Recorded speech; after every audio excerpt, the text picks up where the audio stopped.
Pronto. Então, boa noite a todos e a todas, né? E boa noite especial para nós mulheres nesse dia, né? Especial para nós. É um dia para a gente comemorar e relembrar a luta, as conquistas dos nossos direitos e as que ainda tem por vir, né? E eu gosto muito de lembrar de nossas mulheres norte-riograndenses que nos inspiram, que são Alzira Soriano, a primeira prefeita do Brasil e da América Latina, que é daqui. A Celina Guimarães, a primeira mulher a votar, a conquistar o voto também daqui, e a Anísia Floresta, né, uma importante precursora dos direitos das mulheres. Então, nós temos muitas mulheres norte-grandenses para nos inspirar, e mais outras tantas que temos, né? Então, eu começo falando que esse ciclo de palestras da FUG foi bom começar no Dia da Mulher. Nós vamos hoje tratar um tema em especial, a violência contra a mulher, um tema delicado, mas que é importante de discussão nacional, que a gente vê tanto crescer, né, no Brasil. E, assim, para falar um pouquinho desse projeto da FUG, eu gostaria de apresentar o professor Jorge Lau, que é nosso presidente da FUG, e o que vem com as palestras e o que a FUG tem a proporcionar a todos nesse momento de pandemia, que cada um que temos para fazer é ficar em casa e assistir ao que umas lives interessantes de temas que estão, né, no nosso cotidiano. Então, professor, a palavra para você. Pode ativar seu som? Ok. Pronto. Como eu já estava falando um pouquinho anteriormente, boa noite de novo a todos e a todas que estão aqui. É uma grande honra nesse momento e especificamente nesse dia que eu já retratei um pouquinho aqui a minha admiração e o meu orgulho por ter sido criado num seio, basicamente, literalmente no seio, basicamente, de mulheres. Então, eu me sinto bem acolhido e à vontade para falar um pouco sobre esse tema e basicamente sobre a FUG, que é o nosso objetivo aqui com os cursos. Nós vamos divulgar em breve todas as palestras que a gente vai levar ao longo do ano. Acho que pelo dia 15, dia 12, na próxima semana, nós vamos ter um sobre a juventude e a pandemia, né? Sobre esses aspectos do comportamento da juventude e a pandemia. E a FUG é uma fundação absolutamente aberta a tentar ajudar a sociedade no caminho de civilidade, né? Eu acho que, pelo menos para mim, como ensinei durante muito tempo, ensino até hoje, eu acho que é o caminho que a humanidade deve caminhar, sempre em busca de um crescimento, de um desenvolvimento que possa atingir a todos. Então, a FUG ela se presta a isso tanto com essas palestras que nós vamos realizar, como os cursos, como eu falei agora há pouco, que nós vamos ofertar no máximo daqui num período de 20 dias. Nós já temos alguns cursos já iniciados, como vai iniciar como gestão da saúde, como a gestão da educação, marketing para instituições. Então, PPA, IDO e LOA, especificamente aos vereadores, ou quem quiser participar também nisso, né?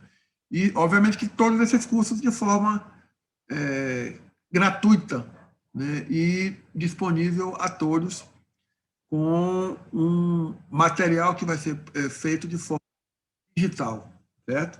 Para que a gente não se alongue mais sobre isso, a gente vai direto ao tema. Eu passo a palavra à doutora Kátia Nunes, advogada, criminalista das boas, né, doutora Kátia? E para que a senhora conduza aqui essa reunião. Eu vou ficar aprendendo aqui, certo? Boa noite a todos, a vice-presidente da OAB, doutora Rossana, nossa comandante da patrulha Maria da Penha, Major Soraya, doutora Eliana Brito, enfim, todas as mulheres que se encontram na noite de hoje. debatendo um tema tão importante, não é, para nossas vidas. Enquanto mulheres, vamos debater nossas dificuldades, vamos buscar propostas de soluções, vamos mostrar os nossos avanços e vamos nos unir na luta para que nós, mulheres, possamos ocupar o nosso lugar, não é, de respeito na sociedade. Temos muito que avançar, não é? Hoje, pelo menos, foi um dia que eu refleti bastante sobre a questão das nossas mulheres que perderam a vida nessa pandemia. Quantas mães de famílias, né? Quantas famílias enlutadas. Então, assim, por esse lado eu relembro isso assim, com tristeza, porque a vida de mulheres são vidas preciosas, não é? E nós precisamos cada vez mais fortalecer a luta das mulheres, buscando espaço para que elas possam ocupar, com dignidade, com respeito. A gente vê a luta das mulheres negras, como é difícil para elas ocupar esse espaço, mais do que as brancas. A gente vê a dificuldade para ter acesso à igualdade financeira também, que é outra coisa muito, muito revoltante, porque a mulher ganha menos que o homem, desempenhando a mesma função. Não é? A gente precisa de políticas públicas que possam acolher nossas mulheres, para que as mulheres vítimas de violência ela possam ter a garantia de um recurso financeiro para que elas possam, né, romper o ciclo da violência. E são tantas coisas que a gente precisa debater, mas nós tivemos muitos avanços, não é, no Brasil.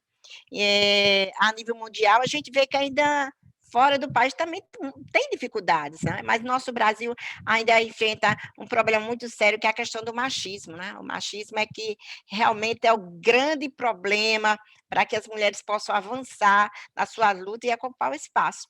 É por isso que nós, mães, temos uma obrigação muito grande de formar os nossos filhos para que possa, no futuro, não é? Essas mulheres não sofrerem, suas esposas, companheiras, não sofrerem as dificuldades que nós ainda enfrentamos, não é?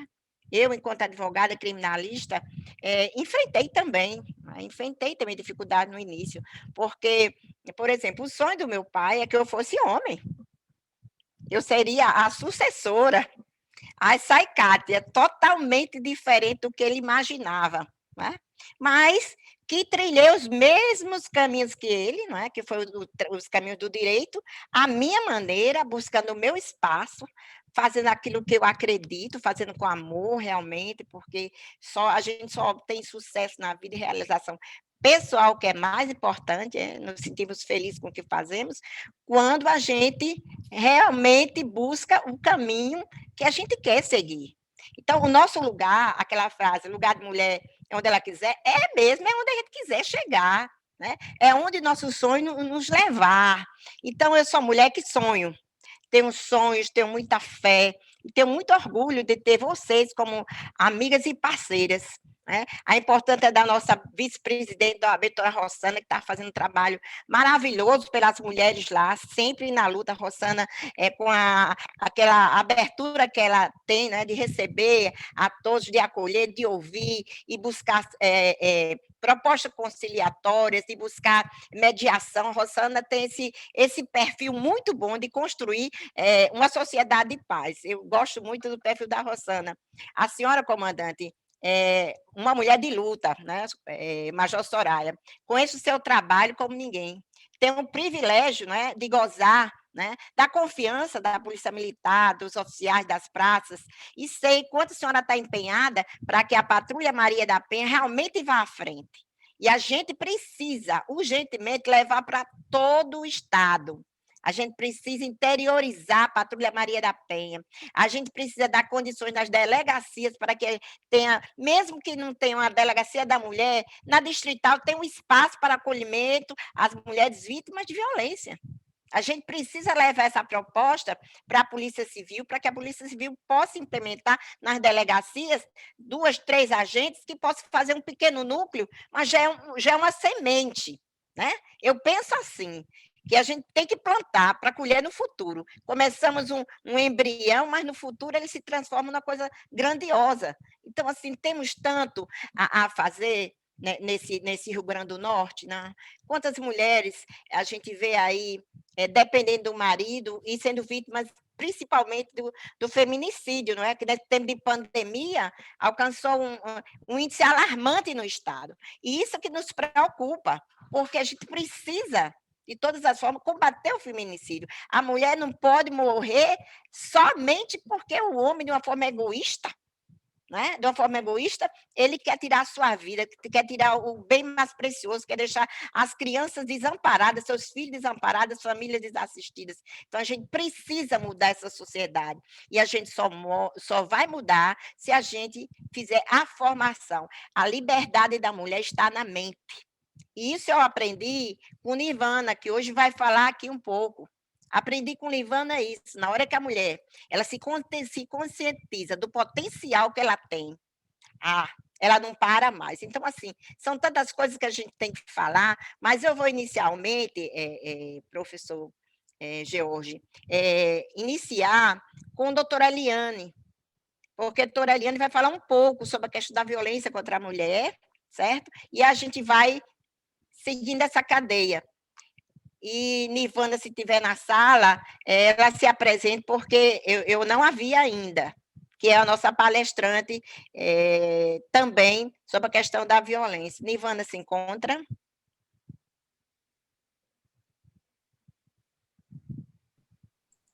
Ainda não, Cátia, ainda não. Pronto, então eu vou me comunicar agora com ela, porque conferi o link dela, tá? Se ela conseguiu acessar, né? Vamos ver agora.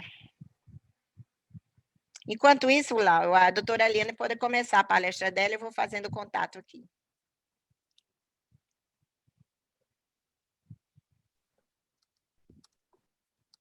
Boa noite, vocês me ouvem? Bem, em primeiro lugar, eu gostaria de agradecer ao convite da doutora Kátia. Me sinto muito honrada em participar de um evento, dessa nossa conversa, onde a gente vê várias autoridades aqui, inclusive honra participar de um mesmo painel em que esteja a vice-presidente da OAB, uma mulher tão guerreira, tão batalhadora, que a gente sabe que lutou bastante para se colocar e para fazer a história dela, e Kátia e os demais convidados aqui. Bem, só conferindo, Kátia, 15 minutos? 15 minutos. Bem, o dia hoje é muito significativo, né? Dia da Mulher, um dia que poderia ser essencialmente festivo, mas a gente sabe que a realidade passa bem distante das comemorações, né? Porque hoje, com a pandemia que Kátia já falou, houve um aumento, houve um aumento alarmante dos índices da violência, mas o que a gente percebe nesses índices, se a gente for acompanhar, é a finalização de uma violência que já veio sendo perpetuada há muito tempo. O que a gente visualiza nas reportagens e nas estatísticas é a consumação de uma violência que já é bem anterior. A gente visualiza a violência física, né? A violência física, que são as que são encaminhadas às delegacias, aos exames. Feminicídio é o ponto final, é o grau máximo da violência. Mas é importante que, antes mesmo que a gente chegue nos índices finais, que é o que a gente consegue consolidar, que é o que a gente vê, é importante que a gente fale da violência, daquela violência que não é posta da porta de casa para fora, que as pessoas não conseguem visualizar. É aquela violência psicológica que faz com que a mulher, em seu íntimo, ela murche, ela caia numa depressão. A violência patrimonial, a mulher que não pode comandar o seu dinheiro, a violência moral, as humilhações, aquelas palavras duras no dia a dia, que as mulheres, uma ou outra, não é? Podem até hoje, eu nem acredito que isso aconteça mais, mas assim, pode cair naquela vertente de dizer, é porque ele está nervoso, é porque ele está com problema no trabalho, e ele, vou relevar, né? Meu esposo está tendo um dia ruim, mas é uma semente de violência, é uma violência, ainda não física, mas com certeza, assim eu acredito, que é a semente de um futuro atendimento de uma ocorrência policial, seja por violência física, seja por um feminicídio. Então, importante o que a doutora Kátia falou, das políticas públicas, mas eu acredito que muito mais importante e ainda anterior é que a gente propicie o despertar nas mulheres para que elas percebam e se sensibilizem a diferença de meu marido teve um dia ruim no trabalho, o chefe não estava bem, a pandemia está deixando todo mundo meio nervoso mesmo, né?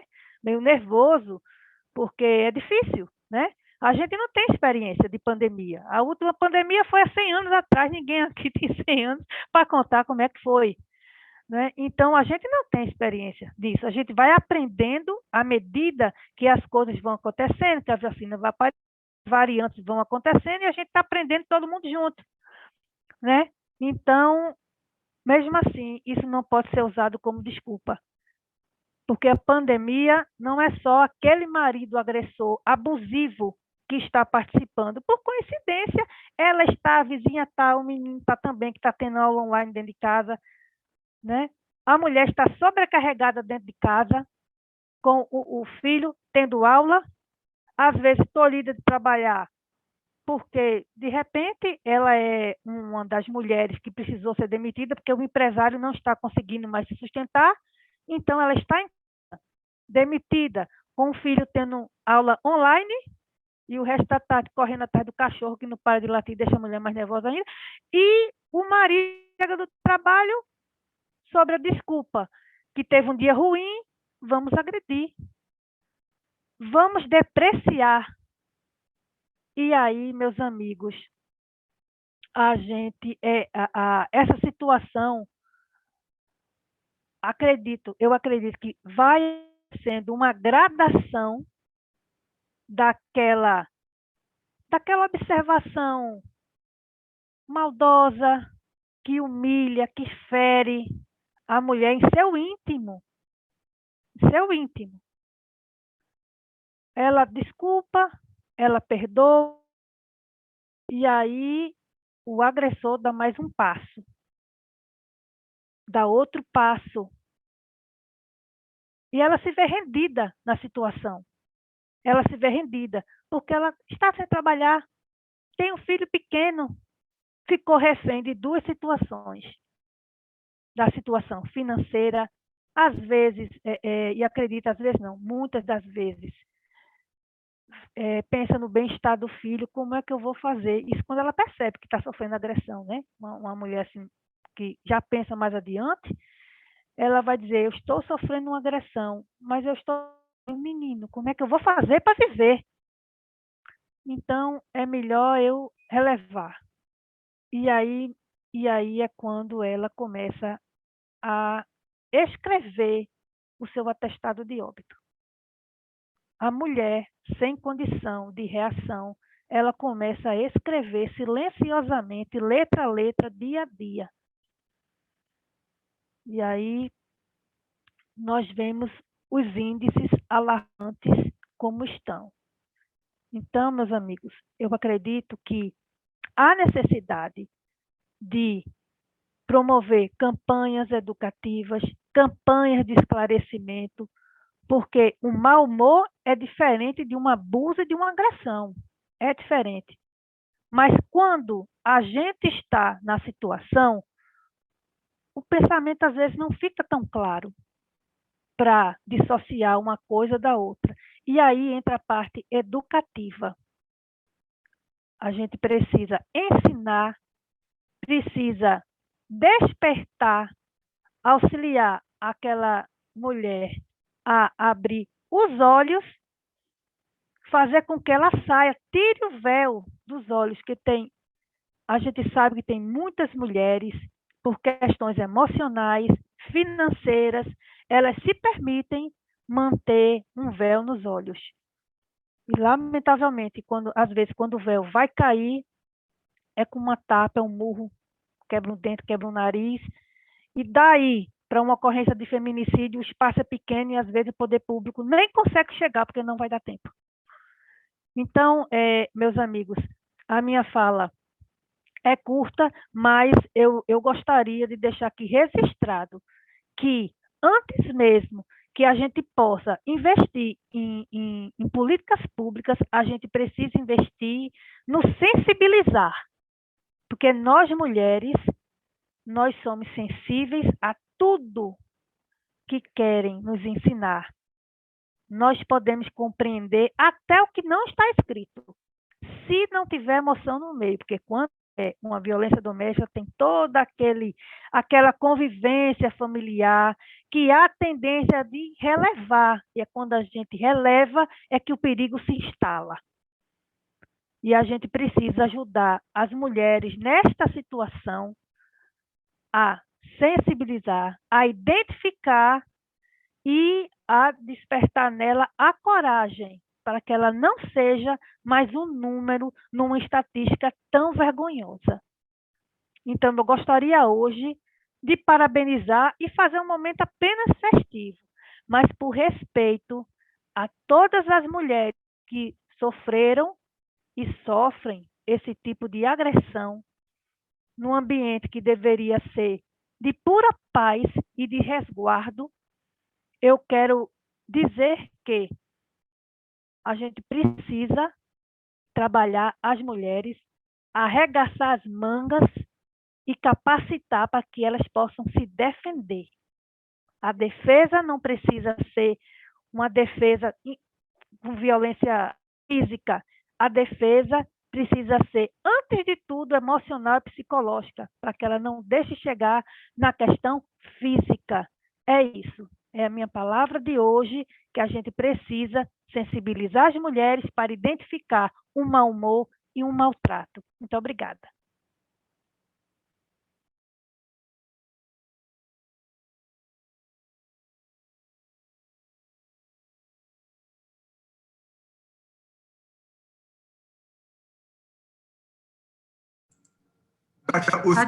Ative seu som, doutora Cátia.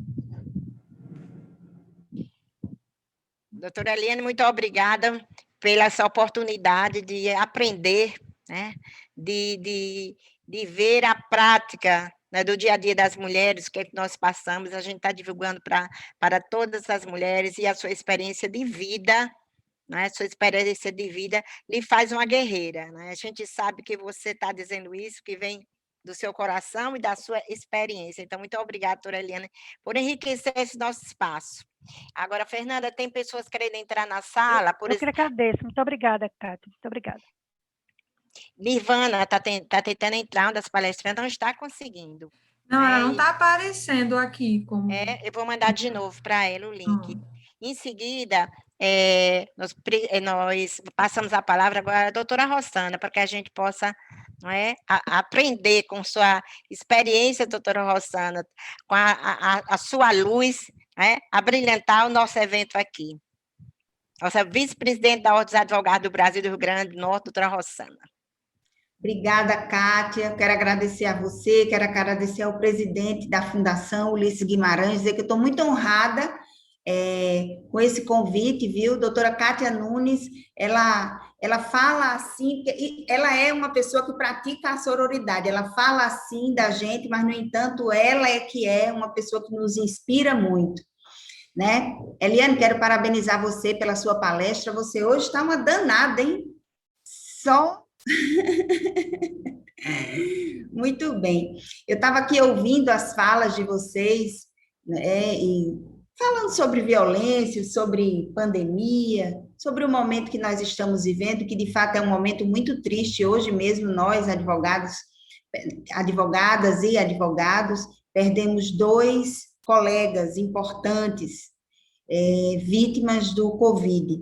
E já perdemos algumas advogadas importantes também, a primeira presidente da subseccional de Caicó faleceu há mais ou menos um mês, vítima do Covid-19, uma outra advogada trabalhista, Eliane Fialho, faleceu há uns 2 meses também, vítima do Covid. Nós estamos vivendo um momento bem difícil, que tem deixado as pessoas muito nervosas em casa, homens e mulheres, isso tem gerado muito desentendimento, tem aumentado o consumo de álcool, nós sabemos disso, e com o consumo de álcool, né, álcool junto com nervosismo, estresse, a situação, medo de perder o emprego, medo que o seu negócio, medo de que o seu negócio não vá durar, né, de que você possa ser levado à falência, todos os medos, fora o medo da própria doença, né, que nós temos sido acometidos por ele, todos nós, isso tem gerado muito nervosismo nas famílias.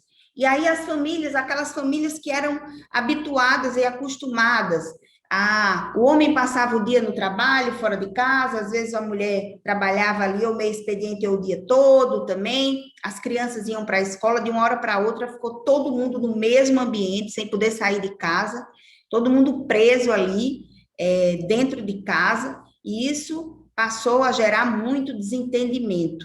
Algumas pessoas conseguem lidar com esse desentendimento de uma forma mais natural e mais equilibrada. Outras pessoas não, e isso tem aumentado muito o nível, e aí a doutora Soraya Castelo tem mais propriedade, inclusive, para falar sobre isso e sobre esses números, mas é fato que a violência doméstica aumentou muito nesse período, né? E hoje a gente aqui no Dia Internacional da Mulher, se a gente começar a pensar de onde surgiu o Dia Internacional da Mulher. O Dia Internacional da Mulher, a gente disse muito que surgiu depois de um incêndio que houve numa fábrica nos Estados Unidos, que matou mais de 130 mulheres, esse incêndio. Nesse incêndio, essas mulheres trabalhavam em condições subhumanas nessa fábrica, né? E aí eram tão ruins as condições de trabalho que uma faísca que soltou-se lá matou todas essas costureiras que haviam nessa fábrica têxtil, né? Mas o que a história diz é que antes mesmo disso, isso digamos que tenha sido assim, a gota d'água que a gente diz, que fez com que o copo esborrotasse. Mas antes disso, já havia na Europa movimentos de mulheres que já eram submetidas a trabalhos em péssimas condições, como essas mulheres em Nova York, e que já faziam movimentos sociais na Europa, né, lutando por melhores condições de trabalho para aquelas mulheres. E aí daí surgiu o Dia Internacional da Mulher, o dia 8 de março, mais ou menos, acho que por volta do ano de 1910, se eu não estiver equivocada. E esse dia a gente às vezes costuma dizer assim, é um dia para a gente comemorar. Talvez seja um dia para a gente comemorar, porque desde então nós já conseguimos algumas vitórias, né? Aqui no Brasil, por exemplo, a Constituição já nos assegura muitos direitos, inclusive o direito à igualdade.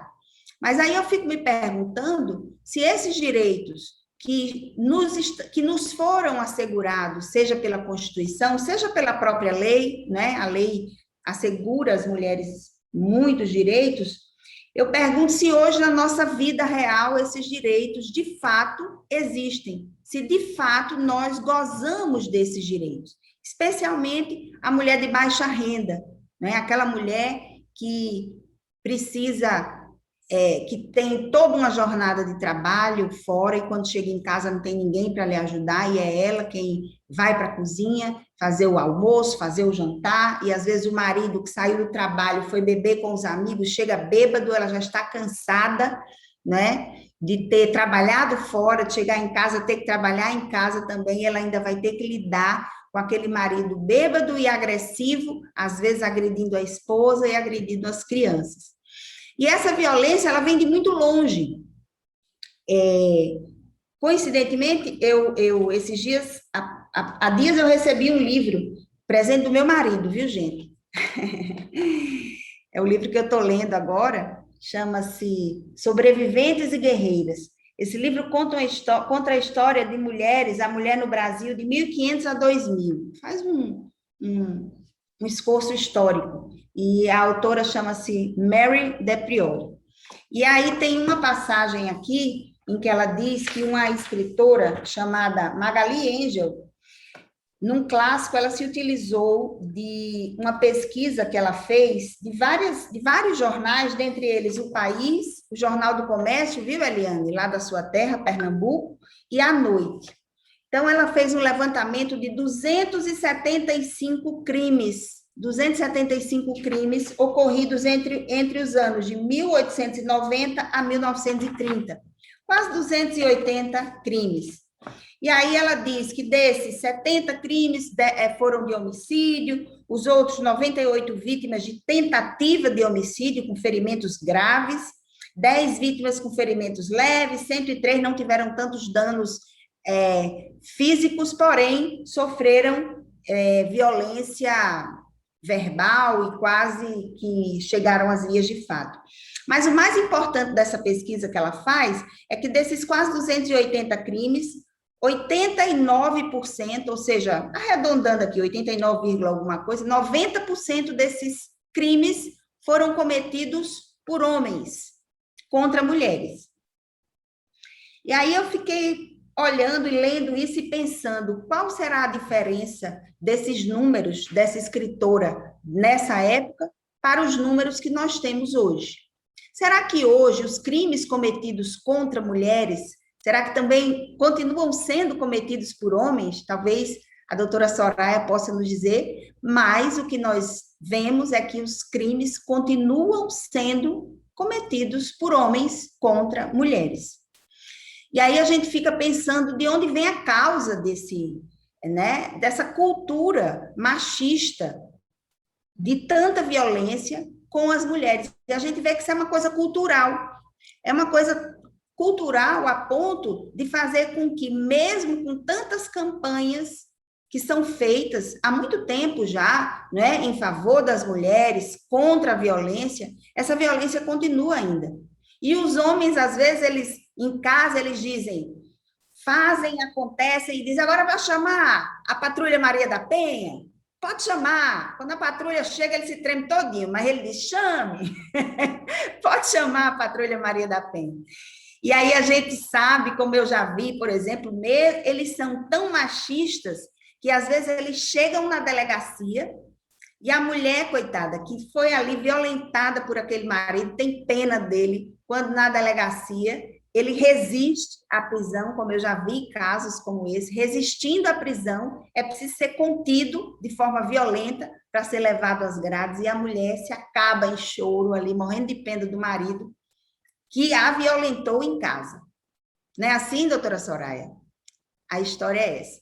E isso vem de um movimento cultural enorme. Nós que somos da área jurídica, quando a gente vai fazer um histórico, nesses casos de crimes, por exemplo, que eu contei para vocês, a história mostra que em todos esses casos, mesmo essas mulheres tendo sido violentadas, no início do século XX, mais ou menos, havia uma tese que era usada, que essa tese, inclusive, ela inocentava os homens. Era a tese da defesa da honra, no início do século XX. Era a defesa da honra. Então, a mulher, ainda que ela tivesse sido assassinada,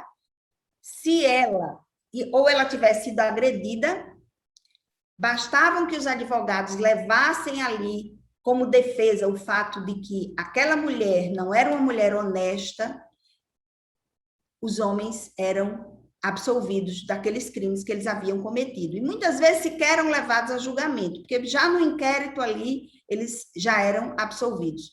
E aí, já na década de 70, mesmo essa tese sendo abominada, vocês sabem que houve um caso muito famoso, né, que foi o caso de Angela Diniz, que foi morta pelo Doca Street, E naquela época não havia só havia o Código Penal autorizava a absolvição dos homens ou de qualquer pessoa, né, em caso de legítima defesa. O Código Penal autoriza a absolvição de alguém que tenta matar outra pessoa, ou mesmo que mata, e aí a doutora Cátia é uma grande criminalista, sabe falar sobre isso, talvez até melhor do que eu, mas o Código Penal autorizava a absolvição no caso de legítima defesa. E aí um grande advogado da época fez a defesa do milionário Docker Street, juntando duas teses, a tese da legítima defesa com a tese da defesa da honra. E criou, naquela oportunidade, naquela ocasião, a tese da legítima defesa da honra.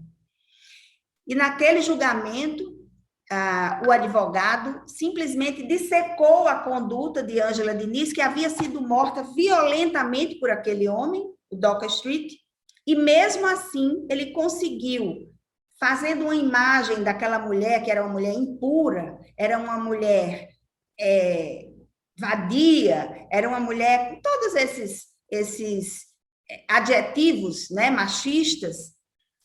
E aí o Docker Street ele recebeu apenas 2 anos de condenação.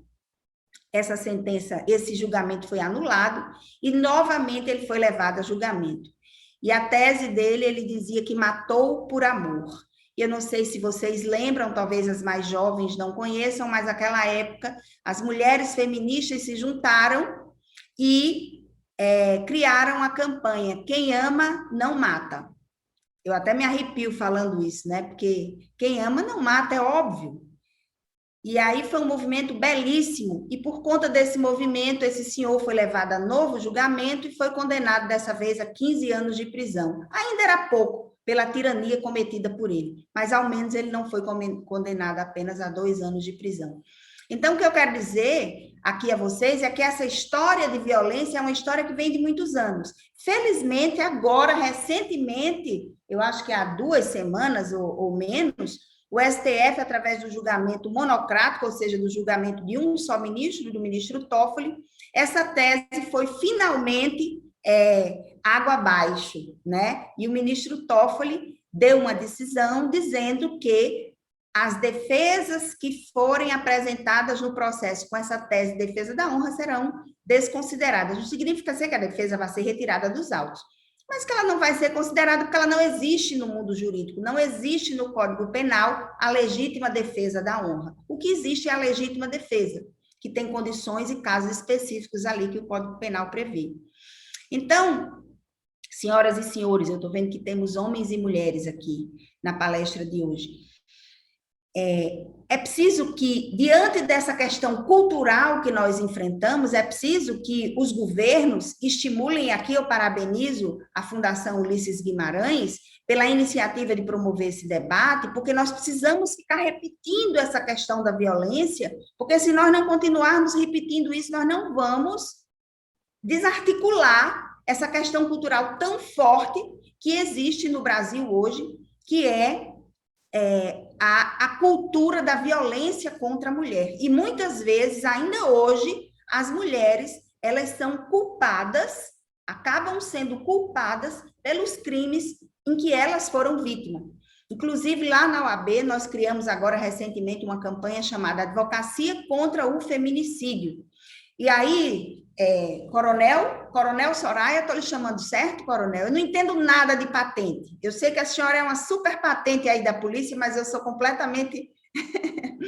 Então, nós criamos essa campanha, Advocacia contra o Feminicídio, e aí um dos objetivos da nossa campanha é visitar as delegacias de mulheres. Porque nós recebemos relatos de que, não obstante a boa vontade do governo de ter criado delegacias de plantão para as mulheres, como nós temos um aqui na Zona Norte, as advogadas recebem muitos relatos de mau atendimento e, por vezes, elas relatam que há ali uma segunda violência quando ela procura a delegacia da mulher. Então, um dos nossos objetivos nessa campanha, Advocacia contra o Feminicídio, é melhorar o atendimento na delegacia da mulher, na delegacia de plantão. Assim como estimular os advogados e advogadas a acompanharem as suas clientes quando elas forem às delegacias prestar esse depoimento, para que ela não sofra uma segunda violência. Mas o mais importante do que isso, de estruturar a delegacia de mulher, de estimular os advogados a acompanharem, mais importante é educar homens e mulheres. Por isso que eu acho tão importante quando a gente faz palestras para falar sobre mulheres e a gente não fala só para as mulheres. Para as mulheres, a gente precisa falar para mostrar para elas, você não precisa aguentar isso, você precisa dar um jeito de mudar isso, ainda que seja você saindo de casa, ainda que seja você tentando deixar esse homem, se utilizando das regras de proteção, né, que o Estado hoje dispõe para as mulheres vítimas de violência. Mas é importante também que os homens venham ouvir essa conversa. E é importante que as mulheres tragam os seus homens para ouvir essa conversa, para que eles entendam, se eduquem. Agora, eu, quando era criança, escutava uma coisa: quando a gente não aprende em casa com amor, na rua a gente aprende com a dor. Se o homem não aprende com a mulher aqui, escutando, ele vai aprender lá quando ele estiver na delegacia da mulher. Eu espero que isso não precise mais acontecer, que essas delegacias deixem de existir num futuro próximo, que a gente tenha educação, que a gente crie os nossos filhos para que as próximas gerações eles saibam respeitar as mulheres. É assim que eu crio meu filho. Muito obrigada. Quero mais uma vez parabenizar pelo evento, estou muito encantada com o evento. Parabéns, Kátia, parabéns, presidente, parabéns, Fernanda, e obrigada pela oportunidade de fazer essa explanação aqui. Presidente Rossana, olhe, estamos encantadas com a sua palestra, como foi esclarecedora, e você trouxe um tema assim, muito preocupante para nós mulheres, que é essa história da legítima defesa da honra. No primeiro processo, o ministro Dias Toffoli já definiu, mas ainda tem um outro processo, eu vi ontem, que ainda vai ser levado ao plenário do STF para discutir a matéria. Ora, a honra é personalíssima, ela não é transmissível, né? Então, assim, o homem não pode se apropriar, né, da honra da mulher para justificar. E outra coisa que me deixou chocada foi a entrevista do advogado de defesa. Que homem machista, que homem travado no tempo, no espaço, que homem não companheiro, pelo amor de Deus, foi horrível ouvir aquele colega falar de uma forma tão pesada, sem palavras para dizer, Rossana, porque é chocante, não é? E eu acho que você foi muito feliz quando você tocou de uma forma muito pontual na questão do acolhimento da delegacia das mulheres. Nós precisamos de mais delegacia de mulheres, mas com uma equipe técnica bem preparada, que não falte a estrutura para que elas possam fazer um atendimento de qualidade, um acolhimento de qualidade, porque naquele momento em que a mulher vai à delegacia e que deve ir com uma advogada mulher. Toda mulher, se pensasse bem, na hora de se defender, procuraria uma mulher, porque somente uma mulher vai entender a dor da outra, né? Nós seremos bem mais sensíveis àquela situação. E eu digo, assim, pela experiência de vida, 34 anos de advocacia, já estou ficando velhinha, que todas as vezes que eu recebo no meu escritório uma mulher, eu troco de lugar com ela. Eu vou para o lugar dela e eu digo para ela, chega, tenha coragem. Não vai ficar pior do que está, não. Vai ficar melhor, porque você vai voltar a ter, sabe o quê? A liberdade de decidir a sua vida. Que seja lavando uma roupa, seja do que for.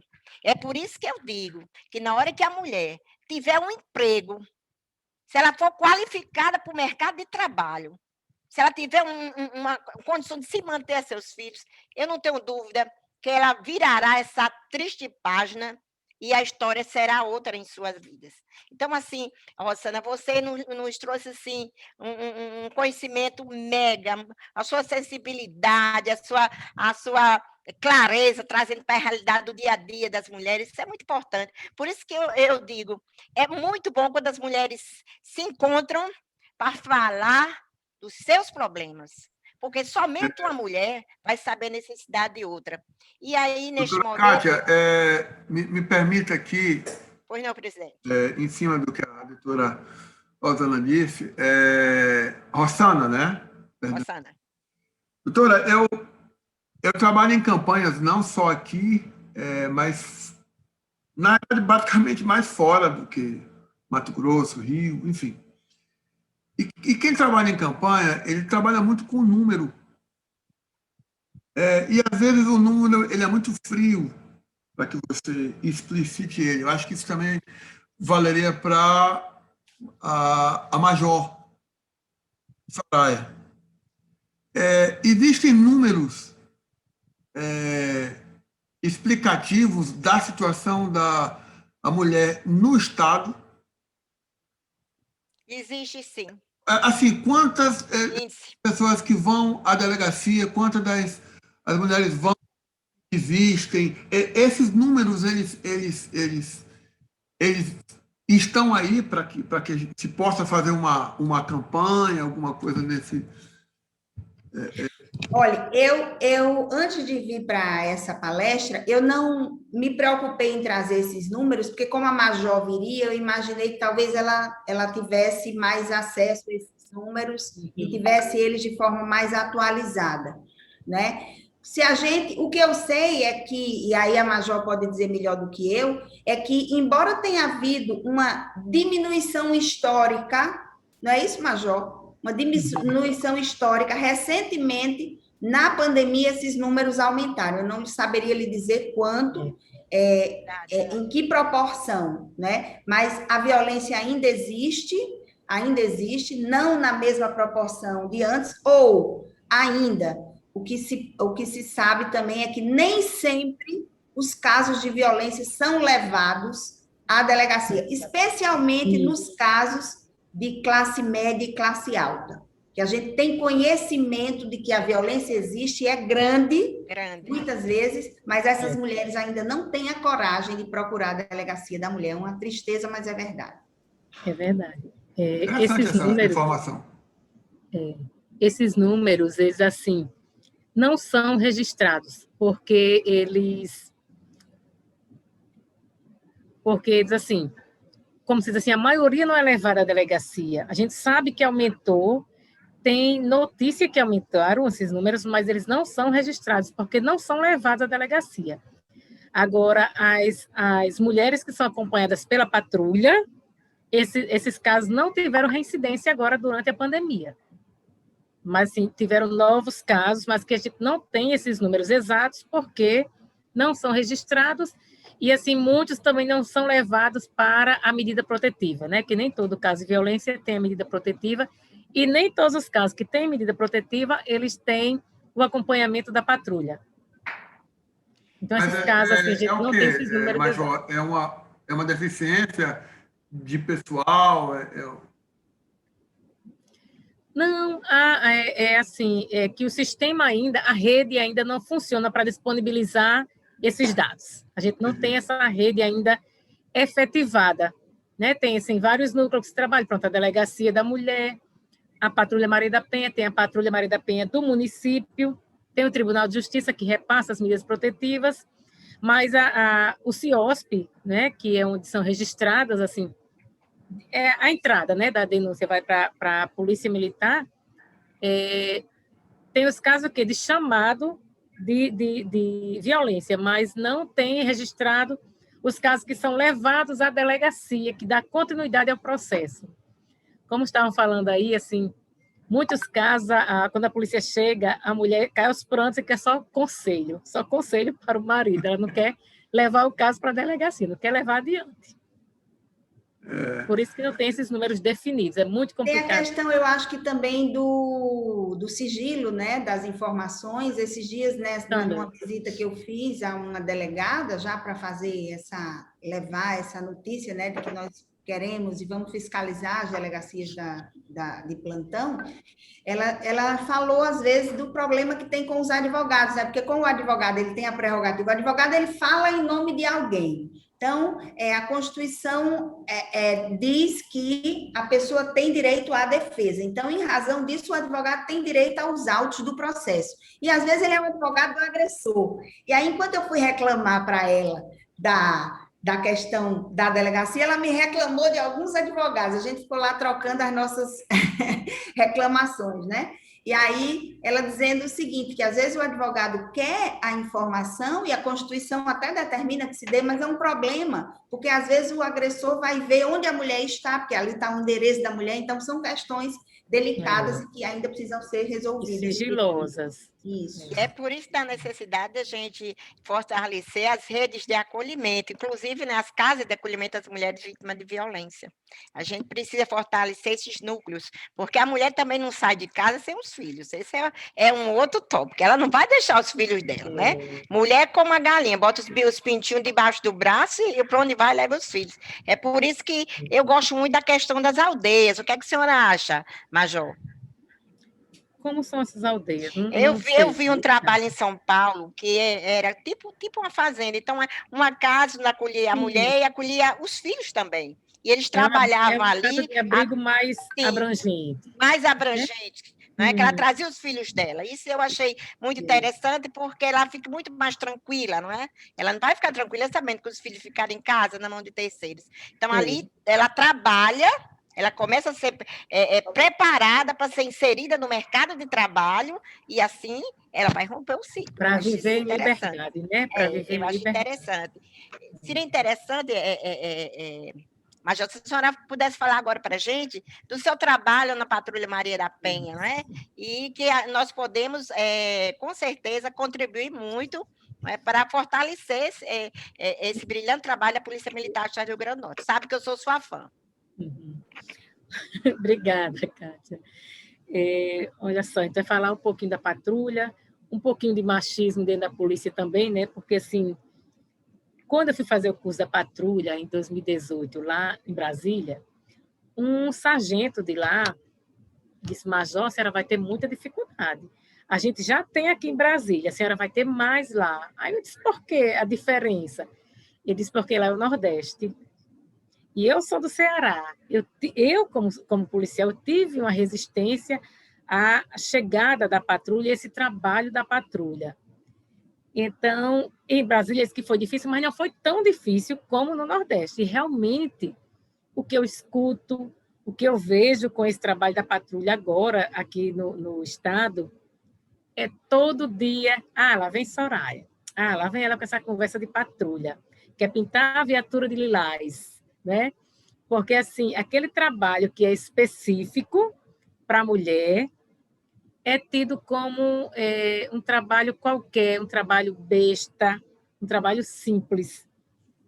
As pessoas dizem que têm que ser muito bem informadas para poder ter empatia nesse trabalho, nesse tipo de policiamento. Porque não quero qualquer pessoa, que eu digo sempre assim, não é qualquer um que se coloca no lugar do outro, não é todo mundo que age assim. Então, a lei 10.097, que é a lei da patrulha, que já foi de 2016, ela já dizia que era para ter mulheres na patrulha. Só que ela não dizia que tinha que ter homens, né? Mas já o decreto, ele coloca no mínimo uma mulher na viatura. Por quê? Porque essa mulher atende a mulher. Ela que vai ter essa empatia em primeiro lugar, quem vai ter empatia é ela, os outros vão vir depois da conversa, mas a mulher que está na viatura é a primeira a ter empatia. Porque quando as mulheres, eu vi muitos relatos disso nas visitas, nas conversas das palestras, que quando um policial chega, a mulher ela já não se sente bem, o masculino. Porque quando ele chega, ele já diz assim: você de novo? Né? Aquela história, gosta de apanhar? Quem é que gosta de apanhar? Quem é que gosta de sofrer? Né? Às vezes o que acontece, a mulher ela chama e ela se arrepende naquela hora quando vê: eita, chegou um policial, vai levar meu marido. Ela já começa a chorar, se arrepende no momento. Ela não leva adiante aquela denúncia. Ela já disse que não quer mais. Aí depois, quando acontece novamente a violência, que a violência não para assim, aí quando ela chama de novo, aí o policial: você de novo chama: não veio mais não, então bora levar agora.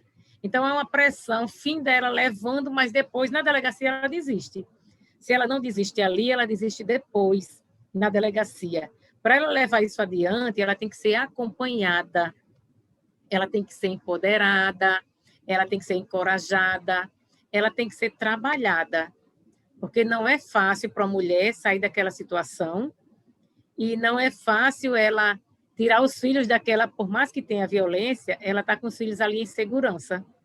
Se ela sair, ela vai pensar, vou fazer o que com os meus filhos? Quem vai alimentar? Como é que eu vou trabalhar? Que muitas vezes não tem a qualificação. Então, ela tem que ser muito trabalhada para isso, tem que ser acompanhada. Então, a viatura, quando ela tem homens e mulheres policiais, vai ter esse cuidado maior.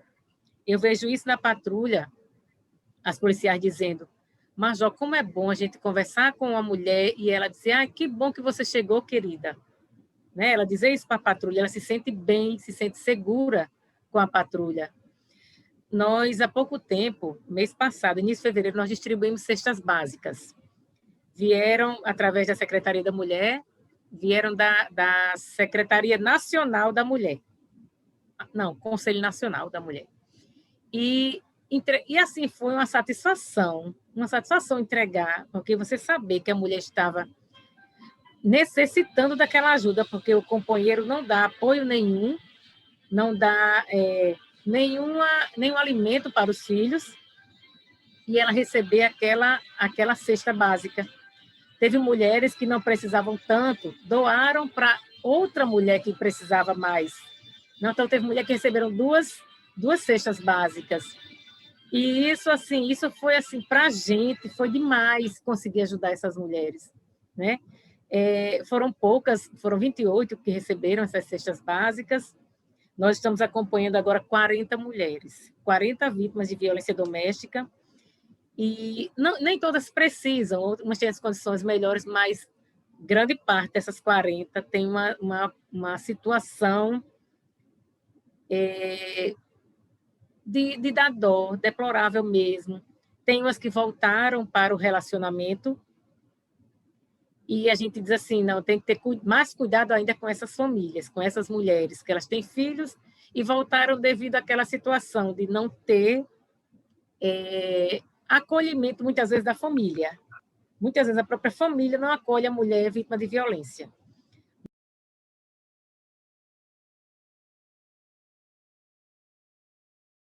Desculpa, a senhora pode ativar o som, que fechei aqui para fechar da pessoa. Pode ativar o som? Pronto. Pronto. Porque, muitas vezes, assim, a própria família é contra. Diz assim, melhor você estar com ele do que você estar sozinha. Cadê o papel? De certa forma, disponível, né? Então, assim, ela tem vergonha de vizinho, vergonha de família, tem vergonha de tudo. Então, ela finda ficando naquela situação de violência muito tempo. Tem mulheres que, depois de 15, 20 anos, é que sai da situação de violência, mas sai. Um dia sai, né? A gente, com luta, com apoio, aquela mulher vítima de violência, ela consegue sair daquele ciclo, mas não é fácil. Não é fácil sair do ciclo de violência, porque até mesmo tem um grande... Eu digo assim, que o agressor, que a gente chama de requerido nos processos, eles não são bandidos. Eles são criminosos, porque a violência doméstica, a violência contra a mulher, é um crime. Mas eles não são bandidos, aqueles bandidos de cometer outros tipos de crimes, né? Eles são criminosos porque bateram nas mulheres. Então, muitas vezes, por que a mulher está ali com ele? Porque mesmo que agora ela sofreu violência, mas ela passou aquele tempo, né, de amor, de carinho, ele tinha aquele carinho, então, assim, ele tem esse grande ponto a favor dele, o sentimento que ela tem por ele, que muitas mulheres que sofreram violência, claro que algumas deixam e conseguem se libertar, mas muitas, elas ainda querem ficar com ele, tem aquela esperança de estar naquele ciclo, né, de que ele mude. Aí ele muda um tempinho, depois volta à violência, que é o maldito ciclo da violência que algumas passam muito tempo. Mas a patrulha está aí para fazer esse trabalho, para encorajar, para apoiar, para acolher. Eu acho que o nosso trabalho é mais acolher, para poder, daí para frente, ela ter esse... A gente faz o trabalho com elas, que é de montar o seu plano de segurança. Então, quando ela se sente segura, a patrulha deixa de estar aquele acompanhamento semanal para ter um acompanhamento mais espaçado, porque ela está se sentindo mais segura, né? Até um dia ela conseguir ficar em paz e com as próprias pernas, mas a gente está aqui para dar esse amparo, está aqui para dar esse apoio para que ela consiga se livrar desse ciclo. E a gente vai conseguir, não vai ser hoje, não vai ser amanhã, com calma. A gente vai, se Deus quiser, a gente vai conseguir fazer um trabalho reconhecido, como Kátia falou, precisamos ampliar. Pronto, esse é outro ponto que eu vou falar. O comandante me chamou para a gente implantar a Maria da Penha em Parnamirim. Muitos casos em Parnamirim, que é o 3º batalhão, né? Não é só Parnamirim, também ele se estende a São José e outros municípios. E para o lado também de São Gonçalo do Amarante. Mas nós temos agora só 2 equipes, né? 2 viaturas, quer dizer, por dia, que a gente está iniciando essa semana 2, mas era só uma por dia. Então, a gente vai, aos poucos, a gente vai conseguindo. Temos aí projeto para chegar 4 viaturas ainda esse ano para a patrulha. Se Deus quiser, nos principais municípios do estado, a gente vai implementar ainda esse ano, né? São os nossos planos. E que Deus abençoe, né? A gente, para sempre fazer esse trabalho, fortalecer a rede e que a gente consiga fazer um trabalho que a mulher se sinta mais confiante para chegar para a gente, para chegar na delegacia, que tenha esse apoio na delegacia, que a rede dê esse apoio para que ela leve a denúncia adiante e consiga se livrar dessa situação. Agradeço a todas pela atenção. Comandante, muito obrigada pela sua presença, sua participação, por trazer a nós, não é, o trabalho que está sendo realizado pela Patrulha Maria da Penha. Segurança pública é obrigação de todos. E as lutas das mulheres é nossas também. Então, nós vamos somar forças com a senhora para que a gente possa buscar mecanismo de ampliar esse trabalho a todo o estado do Rio Grande do Norte, porque eu sei da importância que é a Patrulha Maria da Penha, e quantas vidas ela está a salvar, isso é que importa. Neste momento, eu vou chamar aqui a Nivânia também, que é uma mulher muito forte, que eu tive o prazer de conhecer. Nivânia, vou passar a palavra para você falar daquilo que você me disse, que eu não esqueci de você. Marco, você disse que a coisa começa onde?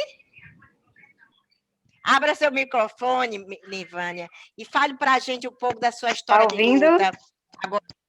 Está me ouvindo agora? Sim, fale da sua história de luta. Boa noite. Tudo bem? É uma honra estar aqui com vocês, com esse grupo aí poderoso, Mulheres Empoderadas. E fico feliz por você, Kátia, ser uma pessoa maravilhosa, que incentiva também, isso é muito bom. Eu ouvi aí a Major falar, e isso é muito importante que a gente entenda que a gente tem um apoio maior, né? Porque, assim, muita gente não sai dessa vida, não sai desse ritual, desse ciclo, porque não tem apoio maior, né? Não tem apoio moral, na realidade. E, às vezes, a questão burocrática, ela chega, mas aí só fica nisso. E aí ela vai ter que voltar toda a vida para uma vida que não tem força de sair. A minha vida foi muito cheia de luta, né? Porque eu saí de casa muito cedo, né? Porque a violência não é só física, a gente sabe que a violência é mental, é corporal e muitas das vezes intelectual também. O preconceito também é uma violência. Então, assim, a gente que é mulher, eu que entrei para o comércio, a gente sofre muito porque existe muito pouco apoio para a gente. Mas, no entanto, a gente se supera, a gente cresce, a gente aprende com as diversidades, a gente vai se informando mais, a gente vai crescendo, e a cada dia mais nós vamos entendendo que a gente pode fazer melhor. E a cada dia eu venho crescendo aqui, ó, eu moro aqui na rua Ipanema, aqui, na comunidade aqui, que é bem precário, assim, as pessoas, principalmente as mulheres, elas não entendem muito bem os seus direitos e como é que ela pode também crescer mentalmente, porque, como eu já falei para você naquele dia, tudo começa pela mente. Se você controla essa parte, ela vai controlar todo o seu corpo, todo o seu comando é a sua mente. E eu tentei fazer isso, eu tentei andar mais informada, e todas as lutas que a gente vai travando, a gente perde, umas ganha, mas o bom e o importante é não baixar a cabeça, é ter fé em Deus aquele que nos leva para adiante, e eu tenho conseguido passar dia após dia, tentando, a gente não consegue evitar o preconceito, não consegue evitar a violência nesse sentido, porque tem muita gente, além da falta de informação, tem muita gente ignorante, tem muita gente que quer fazer isso, às vezes o propósito dele é mostrar para que as outras pessoas entendam como você, como mulher, não consegue, não pode, e aí, de repente, a gente se destaca, a gente cresce um pouco, e infelizmente, a gente meio que não se encaixa na sociedade, porque a gente perde um pouco da questão vamos dizer assim, é porque é mulher, não tem lugar. E as pessoas estão enganadas, porque a gente tem um lugar, a gente tem o maior lugar. E eu creio nisso todos os dias, eu conquisto meu lugar todos os dias, e eu não deixo ninguém chegar e tirar o meu lugar de jeito nenhum, porque eu conquistei ele, eu fui atrás, eu trabalhei, eu enfrentei as batalhas, eu confiei em Deus e eu estou aqui. E todo mundo que passa por aqui, principalmente as mulheres, a gente vai conversando com elas para que elas entendam que pode também, que pode ser melhor, que pode continuar a crescer, a fazer o que quiser, porque quem manda em você é você. Não existe situações que possa parar você, mas você mesma. E eu sempre estou aqui conversando com elas para que elas entendam isso.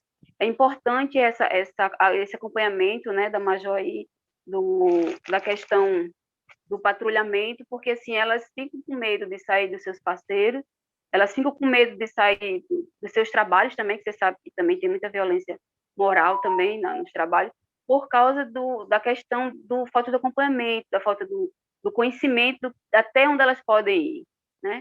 E às vezes o acesso a outro trabalho, o apoio que elas não conseguem encontrar na hora, fazem com que elas parem, façam com que elas recuem. Então, assim, é o bom que a gente entenda que a gente não precisa recuar, né? Que a gente pode sempre avançar.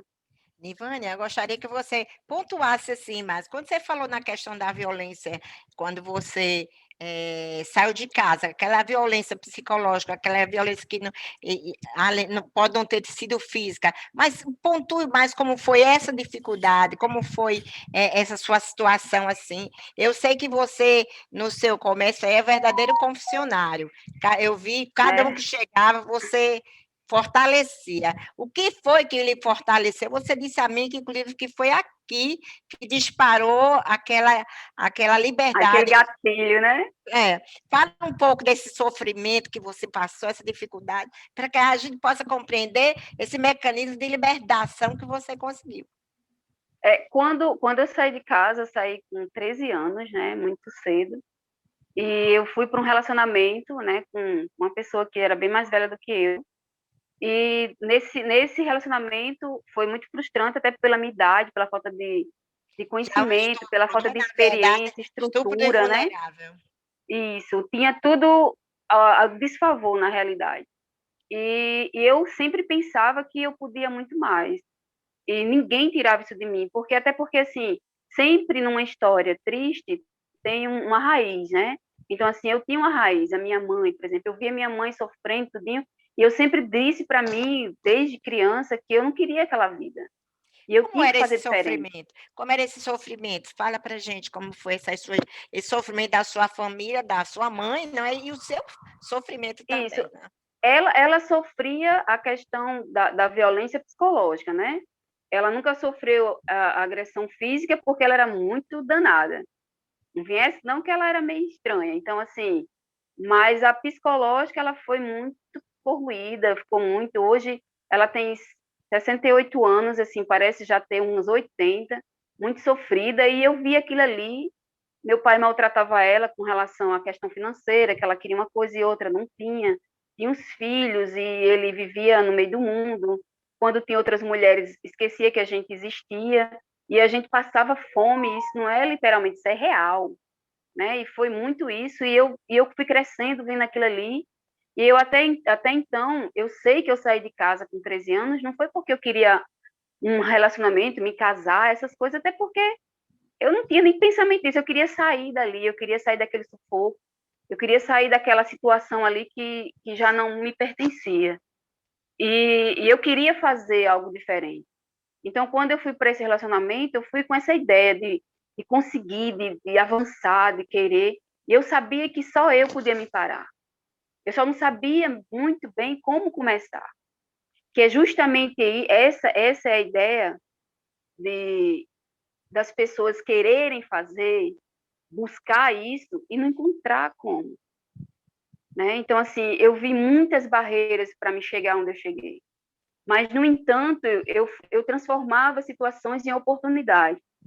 E eu fiz um curso de cabeleireiro na época, eu tinha uns 15 anos, 16 anos, e foi até oferecido aqui pelo Senai, e muitas mulheres fizeram, eu fiz também, e ali tinha uma garagem, meu ex-marido ele tinha uma garagem, e eu fui fazendo lá, e eu comecei, as crianças vinham cortar o cabelo, e não tinha uma bala, não tinha uma coisa e outra, e eu comecei a pensar, poxa, essas crianças vêm, se tem essas crianças aqui, vai ter outras crianças, então eu vou começar a comprar. Comecei a comprar balinha, eu cortava um cabelo, comprava balinha, comprava biscoito, comprava...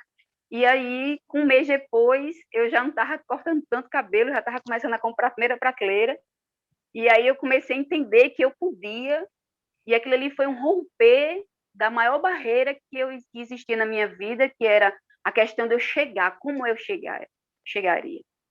Então, foi uma oportunidade de eu chegar. Eu peguei aquela circunstância ali e transformei em oportunidade, e a partir daí eu só fui transformando as adversidades, as situações, para chegar onde eu estou. Então, assim, eu digo chegar onde estou, porque, assim, quando você vem do nada e você chega em algum canto, você diz que chegou, né?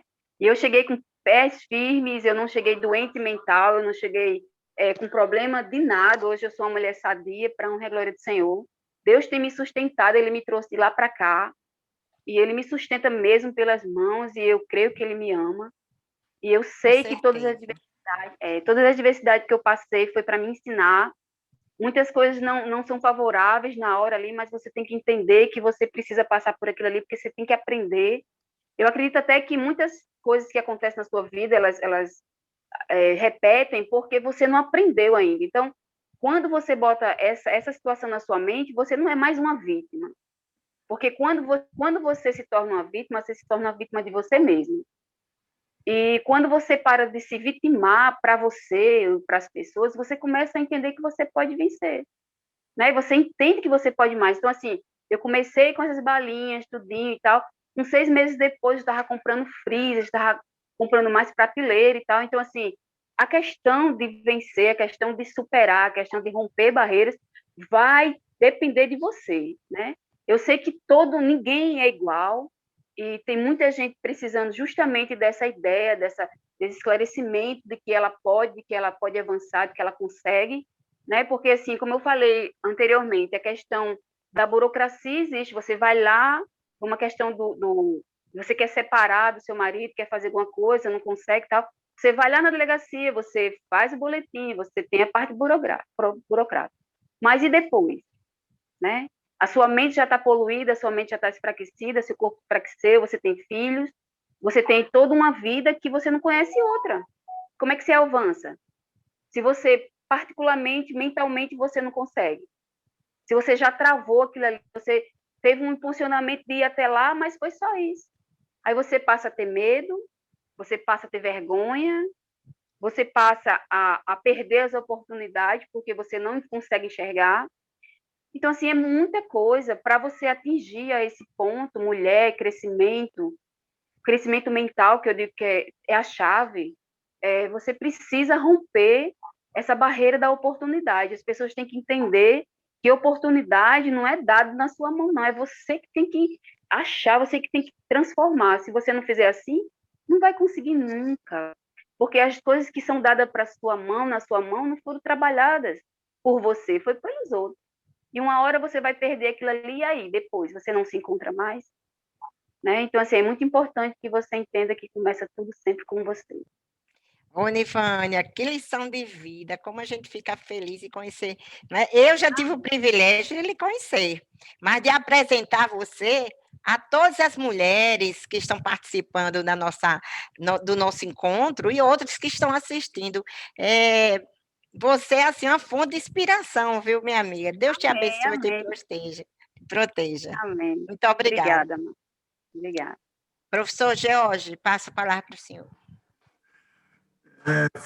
Realmente foi inspirador esse momento, ouvir, aprender, e realmente as histórias de vida, o trabalho de cada uma aqui envolvido é realmente inspirador. Mas, João, só para a gente terminar, me perdoe as perguntas, que eu gosto muito de perguntar. Patrulha Maria da Penha, ela é nacional? É. A patrulha ela tem em todos os estados, ela muda de nome. Tem lugar que é Ronda Maria da Penha, e no Distrito Federal é o único lugar que é um nome totalmente diferente, que é Provide. É um programa de violência de policiamento à violência doméstica. Mas o restante é Ronda e Patrulha. Mas em todo o estado tem. Tem unidade orçamentária própria, não? Não. Ou não, eu acho que algum lugar algum estado pode ter, mas nem todos. Não tem. A unidade é da polícia mesmo, a parte orçamentária é da Polícia Militar. Assim, em todos os estados elas vão se firmar ou vão avançar com projetos, né, para receber recursos. Como a gente tem um que vai esse ano, e já tem uma emenda também da deputada Carla Dixon. Ela entrou em contato comigo que vai destinar um recurso para a gente. A questão é essa, todo mundo quer isso, né? Que leve para todo o estado. Porque não é só na capital que tem, o maior número é na capital, né? De denúncias, de medidas protetivas, mas todo o estado tem violência. Né? E o Conselho Nacional...